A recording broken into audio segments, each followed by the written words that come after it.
ইরানকে ঘিরে মার্কিন প্রেসিডেন্ট ডোনাল্ড ট্রাম্পের সাম্প্রতিক হুমকিতে মধ্যপ্রাচ্যে নতুন করে উত্তেজনা ছড়িয়েছে।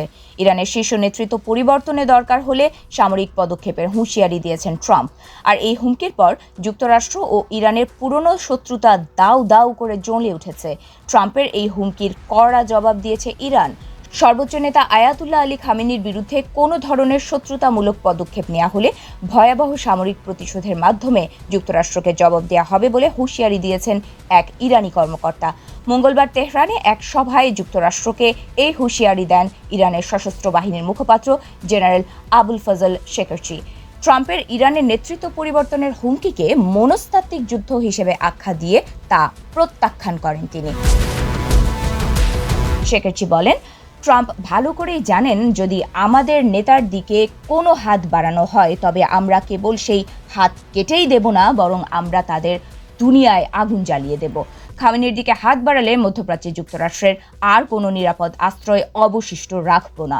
যুক্তরাষ্ট্রকে হুঁশিয়ারি দিয়ে তিনি বলেন, ইরানের সীমানার এক কোণাও যদি হুমকিতে পড়ে তাহলে সেই হুমকি বড় হওয়ার আগেই ইরান তা ধ্বংস করে দেওয়ার ক্ষমতা রাখে। আর এটা শত্রুরা বেশ ভালো করেই জানে। এর উদাহরণ টেনে গত বছরের জুনের 12 দিনের যুদ্ধের কথা যুক্তরাষ্ট্রকে স্মরণ করিয়ে দেন ইরানের সশস্ত্র বাহিনীর মুখপাত্র। ইরানের সাম্প্রতিক দাঙ্গা ও অর্থনৈতিক অস্থিরতার পেছনে সরাসরি যুক্তরাষ্ট্রের উস্কানিকে দায়ী করেছে তেহরান।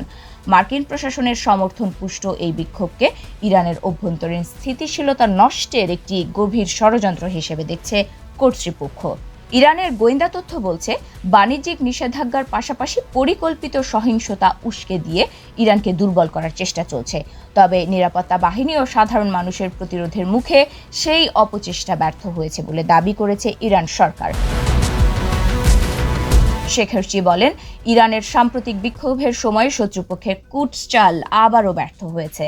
9 জানুয়ারি রাতে সব দুষ্কৃতিকারী গোষ্ঠী সংগঠিতভাবে মাঠে নামে, কিন্তু ব্যবসায়ীরা দেশের প্রতি আত্মত্যাগ দেখিয়ে যুক্তরাষ্ট্রের সব নীল নকশা ভেস্তে দিয়েছে। গত সপ্তাহে ইরানের বিক্ষোভ সর্বোচ্চ পর্যায়ে পৌঁছলে সেটি উস্কে দেন মার্কিন প্রেসিডেন্ট ট্রাম্প। আয়াতুল্লাহ খামেনির সরকারের পতন ঘটাতে বিক্ষোভকারীদের আহ্বান জানান তিনি। এছাড়া ইরানে নতুন নেতৃত্ব খোঁজার সময় এসেছে বলেও হুমকি দেন ট্রাম্প। এই বক্তব্যের পরই ইরানের সশস্ত্র বাহিনীর পক্ষ থেকে কড়া প্রতিক্রিয়া এলো। এছাড়া খামেনিকে নিয়ে ট্রাম্পের হুমকির পর মঙ্গলবার এক বিবৃতি দিয়েছে ইরানি পার্লামেন্টের জাতীয় নিরাপত্তা পরিষদ। খামেনির ওপর কোনো হামলা হলে তা ইরানের সঙ্গে জিহাদ ঘোষণার সমতুল্য হবে বলেও হুঁশিয়ারি দিয়েছেন তারা। বিবৃতিতে বলা হয়, খামেনির ওপর যে কোনো হামলা মানে পুরো ইসলামী বিশ্বের সঙ্গে যুদ্ধ ঘোষণা।